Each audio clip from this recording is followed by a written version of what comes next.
Hi, I'm Dr. Ray Wisniewski, America's Healthcare Answer Man. Today we're going to talk about how to relieve a herniated disc with ice and heat. What you will need for this is a gel ice pack and moist heat, preferably a hydrocollator. So those are the two things that you can use. Number one, if you have an acute herniated disc, you have severe pain, there's inflammation, we will only use the ice. And we'll use the ice, remember, you don't want to twist.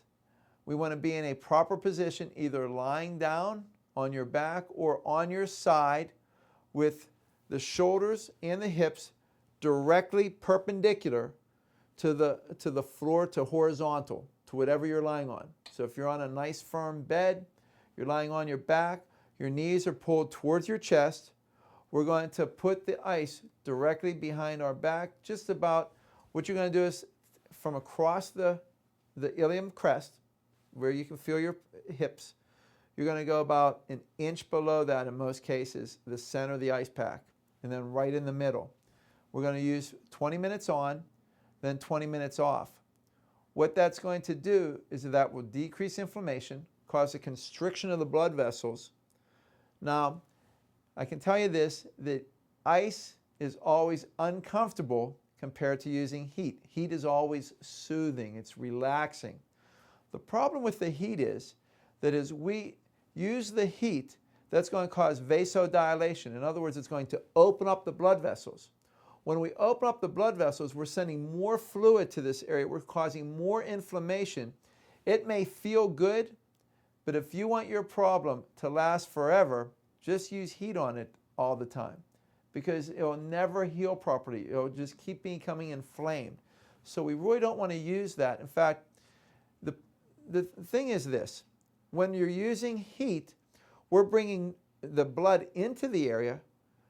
We're also bringing nutrients into the area. So that sounds good. But by doing that, we create pooling of blood that blocks off all the lymphatics and the blood vessels exiting this. That causes a pooling of blood, causing a chronic inflammatory response of just this swelling.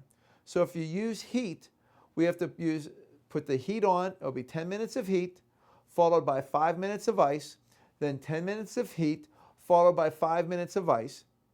And we end with heat, but the last heat we do for just a very, very, very little bit. My personal recommendation would be just to stay with the ice. And the reason is that when you use ice, that causes a vasoconstriction that shuts down the blood vessels, and it also pushes out the inflammation. So we're decreasing the inflammation. But after a while, since the blood vessels have to physically, the muscles have to physically contract to constrict the blood vessels, after a certain period of time, that weakens. It can't continue to contract this entire time, so then it just releases again. And now we're allowed to get the fluids in and the fluids out.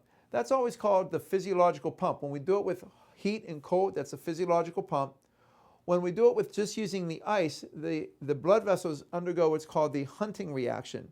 And that reaction is that as we have this vasoconstriction for a period of time, then it just relaxes, and then after it builds up momentum, then it can constrict again. So you get this pumping mechanism allowing the disc to heal the best. So when using ice and heat, we prefer ice. 20 minutes on, 20 minutes off.